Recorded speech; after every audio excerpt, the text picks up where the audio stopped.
తాజాగా డీటెయిల్స్ చూస్తే ఇజ్రాయెల్తో కాల్పుల విరమణను ఇరాన్ అధికారికంగా ప్రకటించింది.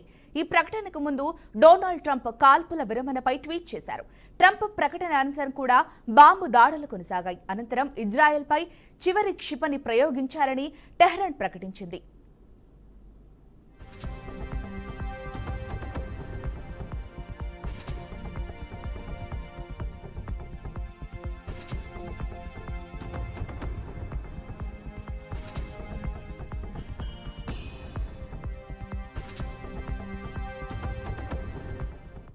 ఇజ్రాయెల్తో కాల్పుల విరమణను ఇరాన్ అధికారికంగా ప్రకటించింది. ఈ ప్రకటనకు ముందు డొనాల్డ్ ట్రంప్ కాల్పుల విరమణపై ట్వీట్ చేశారు. ట్రంప్ ప్రకటన అనంతరం కూడా బాంబు దాడులు కొనసాగాయి. అనంతరం ఇజ్రాయెల్పై చివరి క్షిపణి ప్రయోగించారని టెహ్రాన్ ప్రకటించింది.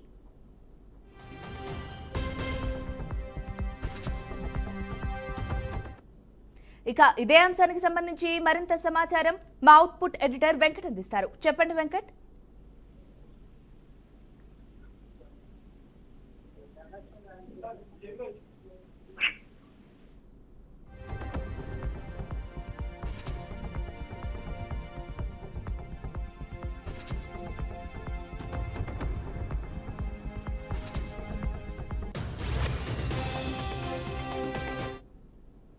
ఇక ఇదే అంశానికి సంబంధించి మరింత సమాచారం మా అవుట్పుట్ ఎడిటర్ వెంకట్ అందిస్తారు. చెప్పండి వెంకట్.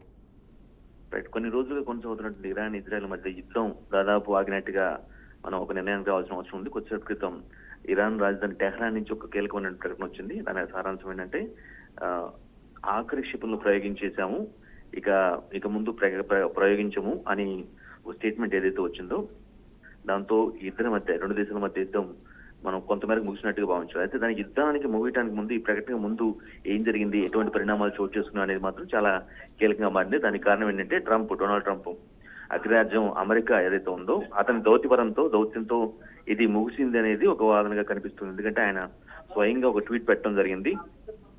ఈరోజు తెల్లవారుజామున 4 గంటలకి, అంటే ఖతర్ లో ఉన్నటువంటి అమెరికా ఎయిర్ బేస్ ఏవైతే ఉన్నాయో వాటి మీద ఇరాన్ దాడులు 6 క్షిపణులు ప్రకటించింది. 6 క్షిపణులు ప్రయోగించడం జరిగింది. దీనివల్ల పెద్ద మొత్తంలో ఆస్తి నష్టం జరిగింది. అదేవిధంగా కొంతమేరకు ప్రాణ నష్టం కూడా జరిగింది. సో దానికి ముందు నిజానికి ఇక నుంచి ఇరాన్ ఇజ్రాయెల్ మధ్య యుద్ధం ఆగిపోతుంది, ఈ మేరకు నేను అంతా కూడా కృషి చేసేసాను, అంతా మాట్లాడేశాను, నో సెటిల్డ్. జస్ట్ లైక్ ఎట్లయితే ఇండియా పాకిస్తాన్ మధ్య ఏ విధంగా అయితే తన దౌత్యాన్ని అతను అంటే అగ్రరాజ్యం యొక్క అమెరికా ప్రవేశించి ఏ విధంగా అయితే మాటలు చెప్పి యుద్ధాన్ని ఎలా ఆపిందో ఆల్మోస్ట్ సేమ్ కైండ్ లోని ఇప్పుడు ఇరాన్ ఇజ్రాయెల్ మధ్య కూడా అమెరికా దౌత్యపరంగా జోక్యం చేసుకుని యుద్ధాన్ని ఆపుతున్నట్టుగా ఒక ట్వీట్ చేయడం జరిగింది. అయితే ఉదయం 4 గంటల సమయంలో క్షిపణులు ప్రయోగించిన తర్వాత ఆయన ఒక ట్వీట్ చేశాడు. ఇక యుద్ధం ముగిసింది. కొన్ని దశల్లో కంప్లీట్ గా, అంటే యుద్ధం అయితే ముగిసింది, 12 రోజులు యుద్ధం ముగిసింది.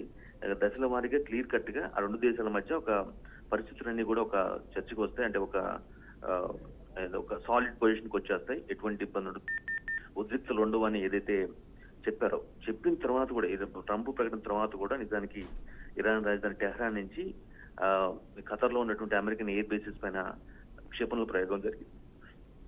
సో అంటే ట్రంప్ ప్రకటన తర్వాత కూడా జరిగాయి అంటే దాని అర్థం ఏంటంటే వాళ్ళు క్లియర్ కట్ గా అంత సాటిస్ఫాక్షన్ గా లేరు అని ఒక నిర్ణయాన్ని అర్థం చేసుకోవచ్చు. బట్ నెక్స్ట్ మినిట్, అంటే ట్రంప్ ప్రకటన తర్వాత వీళ్ళు క్షిపణులు ప్రయోగించారు, కొంతమేరకు నష్టం జరిగింది. ఆ తర్వాత కొద్ది గంటలకి ఒక ప్రకటన, అంటే కొద్దిసేపటి క్రితం ఇరాన్ రాజధాని టెహ్రాన్ నుంచి ఒక స్టేట్మెంట్ అయితే వచ్చింది. ఇక నుంచి తమ వైపు నుంచి ఆఖరి క్షిపణి ప్రయోగం అయిపోయింది, ఇక చేయము, మేము ఆల్మోస్ట్ యుద్ధం విరమించినట్లుగా అన్నట్టు ఒక ప్రకటన అయితే చేయడం జరిగింది. సో ఓవరాల్ గా గత కొన్ని రోజులుగా ఇరాన్ ఇజ్రాయెల్ మధ్య జరుగుతున్న ఉద్రిక్తలకు, యుద్ధానికి మొత్తానికి ఎండ్ కార్డ్ పడిందని చెప్పుకోవాలి. ఇది ట్రంప్, అంటే మరోసారి కూడా ట్రంప్ ప్రస్తావన మనం చేయాల్సిన అవసరం ఉంది. నిజానికి కొంత వీళ్ళిద్దరి మధ్య జోక్యం విషయంలో అమెరికా కొంత గోడ మీద పిల్లిలాగా యాక్ట్ చేసిన పరిస్థితి కూడా మనం చూడాల్సిన అవసరం ఉంటుంది. ఎందుకంటే వారికి అవసరమైన సమయంలో వారికి ఏదైతే ఈ సిచ్యువేషన్ దాటకూడదు, ఈ సిచ్యువేషన్ లోపలనే మనం ఎంటర్ చేసుకోవాలి అనే విధంగా సమయాన్ని బట్టి వాళ్ళు మారిన విధానం, అమెరికా ప్రవర్తించిన విధానం కూడా ఇక్కడ చర్చనీయాంశంగా మారింది. అంటే అమెరికా తీరుతో కొంత ఇజ్రాయెల్ తో డైరెక్ట్ యుద్ధం చేస్తున్నట్టు ఇరాన్ అమెరికా యొక్క జోక్యాన్ని కూడా కొంత అంటే అటు ఇటు కాకుండా ఒక సిచ్యువేషన్ బట్టి మారుతున్న పరిస్థితిని సహించలేకపోయింది ఇరాన్. ఆ నేపథ్యంలోనే ఖతర్లో ఉన్నటువంటి అమెరికన్ ఎయిర్ బేసెస్ ఏవైతే ఉన్నాయో వాటిపైన మొత్తానికి 6 క్షిపణులు ప్రయోగించింది. సో ఆ తర్వాత అంటే కొంత ఎప్పటికప్పుడు ట్రంప్ ఈ పరిస్థితిని క్షమించడం కానీ, లేదంటే వైట్ హౌస్ లో కూర్చొని ఏం జరుగుతుంది, మినిట్ టు మినిట్ ఏం జరుగుతుంది, ఇరాన్ ఎటువంటి ప్రయోగాలు చేస్తుంది, ఎటువంటి దాడులు చేస్తుంది అనే అంశాన్ని మొత్తం కంప్లీట్ గా ఒక అండర్స్టాండ్ చేసుకున్న తర్వాత ట్రంప్ ఒక ట్వీట్ చేయడం జరిగింది. అంటే వాటిని ఆ పరిణామాలన్నీ చూసిన తర్వాత వారితో మాట్లాడడం కావచ్చు, వారితో మాట్లాడే ఒక సెటిల్డ్ వాతావరణానికి, టెన్షన్ ఫ్రీ వాతావరణం తీసుకొచ్చేలాగా ట్రంప్ చేసిన దౌత్యం కొంతమేరకు ఫలించిందని చెప్పుకోవచ్చు. జస్ట్ లైక్ భారత్ పాకిస్తాన్ యొక్క యుద్ధాన్ని ఏ విధంగా అయితే అంటే ఆయన ప్రకటించడం ముగిసింది, ఇంకా 2 దేశాలు ఒక కొలిక్కి వచ్చాయని ఎట్లయితే అన్నారు, సేమ్ ఇదే ప్యాటర్న్ ఇక్కడ కూడా అప్లై అయింది. ఈవెన్ చెప్పిన తర్వాత కూడా అంటే ఒక ట్వీట్ ద్వారా ముగిసింది అని చెప్పిన తర్వాత కూడా టెహ్రాన్ తన దానిలో కొనసాగించడం కూడా కొంత ఒక సంచలనంగా మారింది.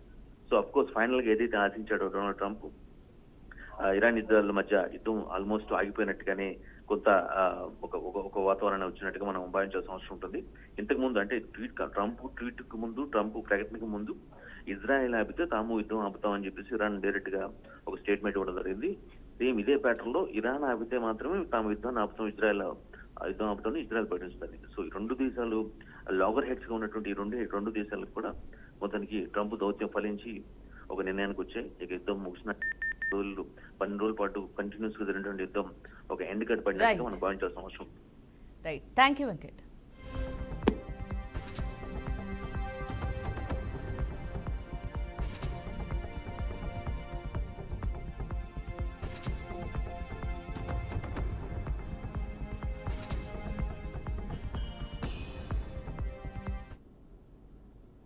అంతర్జాతీయంగా నెలకొన్న సానుకూల పరిణామాలు, ముఖ్యంగా ఇరాన్ ఇజ్రాయెల్ మధ్య అమెరికా అధ్యక్షుడు డొనాల్డ్ ట్రంప్ ప్రకటించిన కాల్పుల విరమణ ఒప్పందంతో దేశీయ స్టాక్ మార్కెట్లు భారీ లాభాలతో ప్రారంభమయ్యాయి.